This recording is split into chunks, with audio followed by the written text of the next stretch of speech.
시청자 여러분 안녕하십니까? 뉴스데일리 베스트 미네코입니다. 김성태 쌍방울 전 회장이 태국에서 체포됐을 때 정치권에서는 이런저런 말들이 무성했습니다. 자, 일단 국민의힘 소속 박수영 의원의 발언이 꽤 주목을 받았었는데요. 여러분 아시다시피 박수영 의원은 경기도 부지사 출신으로 대장동 게이트의 전모를 밝히는 과정에서 활약이 대단했던 의원이죠. 이런 이력을 가지고 있는 박 의원은 쌍방울은 대장동 수익의 일부가 파킹되고 불법 대북 송금과 변호사비 대납이 얽혀 있는데 무기명 전환 사채를 활용했기 때문에 자금 추적이 힘들었다며 만일 검거된 김성태가 전모를 밝힌다면 다른 얘기가 된다라고 반색한 바 있습니다. 그러면서 박 의원은 일망타진이라는 매우 의미심장한 말을 했는데 자, 워낙 규모가 크고 공범이 많아 이재명 일당을 일망타진할 수 있는 기회가 된다며 지금 야권에서 떨고 있는 사람 많을 것이라고 주장한 바 있습니다. 제 같은 취지의 말은 여권뿐 아니라 야권에서도 나왔었는데 조응천 더불어민주당 의원은 김성태 전 쌍방울 회장의 체포 소식에 사실은 이재명 대표의 기소보다 김성태 소환이 더 두렵다며 총선에 어마어마한 악재로 작용할 것이다 라고 예측하기도 했습니다. 자, 그만큼 쌍방울 김성태 회장의 국내 송환 그리고 본격적인 검찰 수사가 정치권에 미칠 파장이 만만치 않다라는 뜻일 텐데요. 정치권은 물론 국민들께서도 김성태 전 회장의 국내 송환 뉴스에 촉각을 곤두세우고 있는 이유 중 상당수는 아마 이재명 더불어민주당 대표와의 연관성 때문일 것입니다. 자, 아시다시피 김성태 전 회장은 변호사비 대납 의혹 그리고 경기도와 관련된 대북 송금 혐의 등을 받고 있는데 자, 이게 이재명과 연관되어 있습니다. 자, 앞으로 검찰 수사를 통해 이재명, 김성태 혹은 이재명 쌍방울과의 커넥션이 철저히 규명이 돼야 하는 부분인데요. 자, 그런데 김성태가 국내에 송환이 되자마자 이재명과 김성태 이 둘의 발언에 대한 신뢰성에 금이 갔습니다.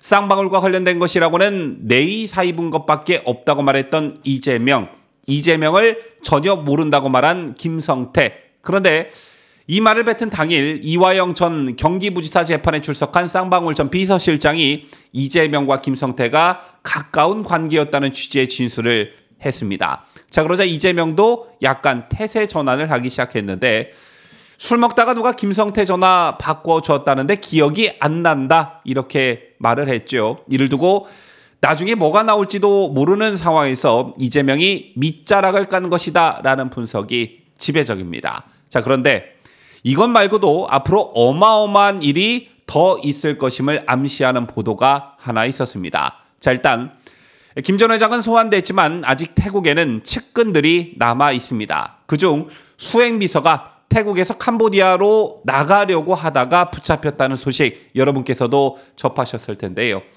체포 당시 묵직한 돈다발과 휴대전화 여러 대를 갖고 있었다고 하는데 체포된 박 씨는 김 전 회장의 도피 생활 내내 동행하면서 차량 운전을 맡았고 국내외 조력자들과 연락을 전담한 인물이었습니다. 자, 일단 이 사람은 귀국해서 검찰 수사에 협조하겠다는 뜻을 밝힌 상태라고 하고요. 그리고 또 한 사람, 이른바 김성태의 금고지기로 지목된 쌍방울그룹 전 재경 총괄본부장 김모 씨입니다. 이 사람이 왜 김성태의 금고지기로 지목이 되고 있느냐? 이 인물은 쌍방울그룹 자금 조성과 운영은 물론 김성태 전 회장의 개인 자금까지 맡아서 관리해온 인물이기 때문입니다. 자, 김 씨는 전 회장과 비슷한 시기에 김성태 전 회장과 비슷한 시기에 해외로 도피했다가 지난해 12월 태국 당국에 체포돼 현재 파타야 교도소에 구금돼 있습니다. 원래는 한국 송환을 거부하다가 이달 들어 한국으로 귀국했다는 탄원서를 현지 법원에 낸 것으로 확인이 됐는데요.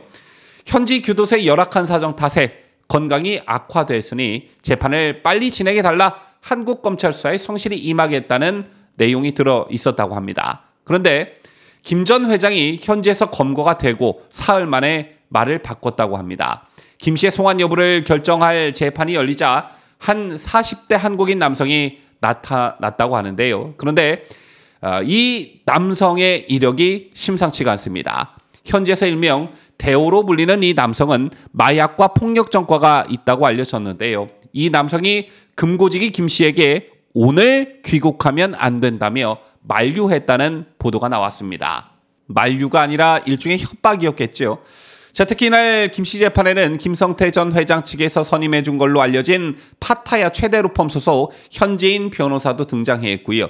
신원이 알려지지 않은 한국인 여성 한 명도 나왔는데 현지인 변호사는 이 여성이 금고지기 김씨의 여자친구 같은 관계라면서 태국에 여자친구도 있으니까 김씨가 잔류해야 한다는 취지로 변론을 했다고 합니다. 하지만 현지 사정이 밝은 관계자들에 따르면 이 여성과 김 씨는 모르는 사이라고 합니다. 따라서 김 씨의 잔류의 명분을 만들기 위해 잘 모르는 여성까지 법정에 등장시킨 게 아니냐 이런 분석들이 나오고 있습니다. 어쨌든 이 금고지기 김 씨가 입을 열면 자금 조성 목적과 형성 과정 그리고 사용처가 모두 드러날 수 있기 때문에 굉장히 중요한 인물로 부각이 되고 있는데요. 이런 가운데 또 한 가지 매우 주목할 만한 보도가 하나 있었습니다. 현재 김성태 전 회장은 자신의 횡령 배임 의혹과 관련해 금고지기 김 이사가 알고 자신은 모른다며 혐의를 부인하고 있는 상황인데요. 따라서 김 이사가 남게 된 배경엔 김 전 회장 측의 압력이 있었던 것으로 검찰은 보고 있습니다. 그런데 이 금고지기 김 이사 측근이라는 사람이 지난해 11월 JTBC 취재진에게 보낸 문자가 어제 보도됐습니다. 지난해 11월 김 이사 측 측근이 취재진에게 김 이사가 총대를 메고 김성태 전 회장은 자금에 대해선 몰랐던 것으로 한다는 문자를 보냈다고 하는데요. 자신이 김성태 혐의를 뒤집어 쓰겠다는 말로 해석이 되는 부분이죠. 그런데 해당 문자에서 충격적인 내용이 하나 있었습니다. 그게 뭐냐 하면 이재명 대표 관련 진술을 하는 대신 형량을 줄일 계획이라고도 말했다는 겁니다. 이재명 대표 관련 진술을 하는 대신 형량을 줄이겠다. 자, 이거 뭡니까? 자신이 뭔가 이재명과 관련된 일을 잘 알고 있고 이재명과 김성태 또는 이재명과 쌍방울의 접점을 찾고 있는 검찰 수사에 협조함으로써 자신의 형량을 줄이겠다. 즉 검찰과 딜을 하겠다는 의미인 것이죠. 그렇다면 이 금고지기 김 이사 측근이 JTBC 취재진에게 말한 게 사실이라면 이 금고지기 김 이사는 대체 이재명과 관련해 무엇을 알고 있는 것일까요?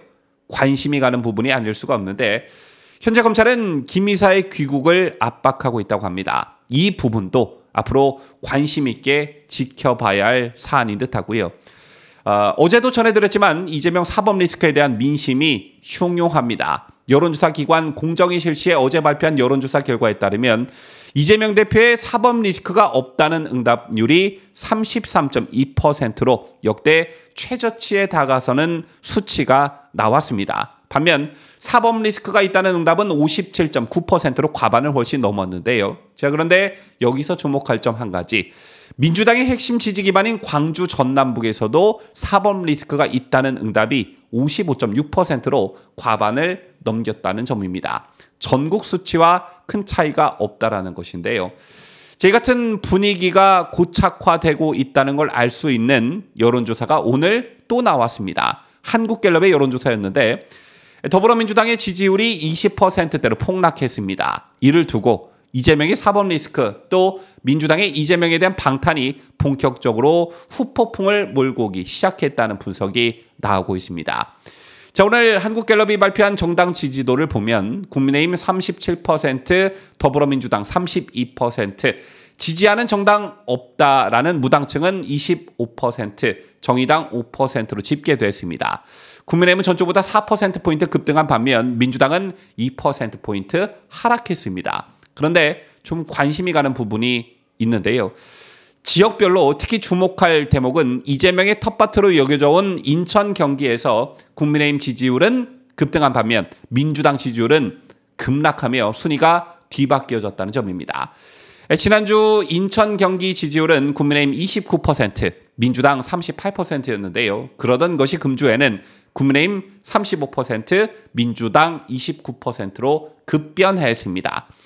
이 같은 분위기는 민주당 텃밭인 광주 전남에서도 감지됐는데요. 광주 전남에서도 민주당 지지율이 전주 59%에서 금주 52%로 빠진 반면 국민의힘 지지율은 6%에서 14%로 급등하는 등 심상치 않은 변화가 목격되기도 했습니다. 자, 언론에서 흔히 설 밥상 민심, 추석 밥상 민심이라는 말을 자주 쓰곤 하는데요. 그만큼 정치권이 촉각을 곤두세우고 있는 부분이기도 하죠. 설 연휴를 하루 앞둔 시점에서 이 같은 한국갤럽 여론조사 결과에 민주당이 화들짝 놀라지는 않았을까.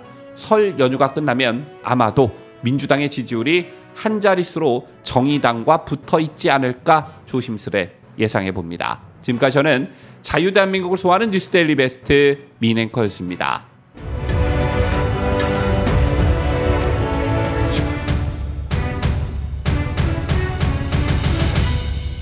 함께해요. 뉴스데일리 베스트.